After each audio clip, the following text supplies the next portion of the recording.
কাজ করা খুব সহজ, কিন্তু কোন জায়গায় কোন কাজটা করতে হবে সেটা বোঝাটা কিন্তু সহজ নয়। আমি যাওয়ার আগে এই জায়গায় আরেকজন মিস্ত্রি সৌদি প্রথমে আনছিল। এইখানে বাহিরে একটা 4 ইঞ্চি পাইপ আছে, আর ভিতরে সৌদি নতুন করে একটা রুম বানাইছে। রুমের মধ্যে ওয়াশিং মেশিন বসাবে। এখন মিস্ত্রিকে বলছে যে এখানে কিভাবে এই কাজটা করবে। মিস্ত্রি বলতেছে বাহিরে যেহেতু একটা 4 ইঞ্চি পাইপ আছে, 4 ইঞ্চি পাইপ থেকে একটা টি লাগাই সরাসরি একটা 4 ইঞ্চি পাইপ এখানে রুমের মধ্যে আসবে। তারপর ওইখানে উনি একটা টাপ দিবে, টাপের মধ্যে ওই ওয়াশিং মেশিনের পয়েন্টগুলো আসবে। এই নিয়মে কাজটা করলে কাজটা ভালো হবে, ঠিক আছে, কিন্তু ফ্লোরটা অনেক উঁচা হয়ে যাবে, মানে দাফনিয়া অনেক উঁচা হবে।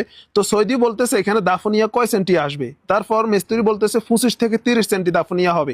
যদি একটা 4 ইঞ্চি পাইপ এখানে আনে তাহলে তো 25-30 সেন্টি দাফনিয়া হবেই। সৌদি কথা শুনে সৌদি পড়ে গেছে টেনশনে। সৌদির কথা হচ্ছে সৌদি এত দাফনিয়া করবে না, মানে ফ্লোর এত উঁচা করবে না। পরে সৌদি আমারে নিয়ে গেছে, আমি বলতেছি দেখ আমি সিস্টেম মতো করে দেবো, এখানে 15 থেকে 20 সেন্টি দাফনিয়া হবে, এটার বেশি হবে না।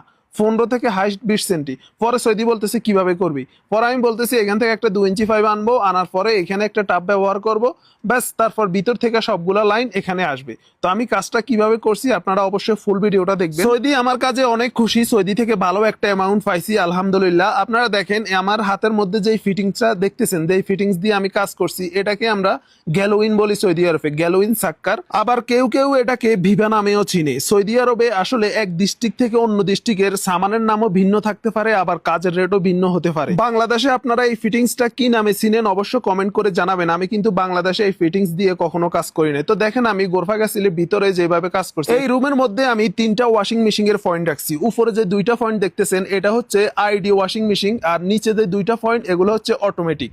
বর্তমানে এখন যতই নতুন ডিজাইনের বেশিরভাগ গুলাই হচ্ছে অটোমেটিক, যার কারণে আমি এখানে 2টা অটোমেটিক গ্যাস সালার পয়েন্ট করছি, আর একটা আইডি গ্যাস সালার পয়েন্ট করছি, আর একটা 2 ইঞ্চি পাইপ এখানে মাঝখানে বাড়তে দিছি, এটা হচ্ছে ওয়েস্ট ওয়াটারের পয়েন্ট। যদি কখনো এই রুমটা ধুইতে হয় বা বাহিরে পানি পড়ে, যেন পানিগুলা ওই ওয়েস্ট ওয়াটারের পয়েন্ট দিয়ে এখানে চলে আসে। আর আমি যেভাবে কাজগুলা করছি সবগুলা ওয়াই এবং অফসাইড দিয়ে কাজ করছি, এখানে জ্যাম খাওয়ার কোনো কথা না। আর যদিও কখনো জ্যাম খায় তাহলে এখানে দেখেন সরাসরি কিন্তু জ্যামগুলা খুলতে পারবে, এখানে খোলার মতো এরকম ভাবে সিস্টেম রাখা। এই ফিটিংসটার কাজ হলো সেম টাফের মতো, এখানে সব সময় এতটুক পানি জমা থাকবে, এর চেয়ে যদি বাড়তি পানি হয় ওই পানিগুলাই আউট হবে, কারণ এই পানির জন্য এখানে গন্ধ আসতে পারবে না।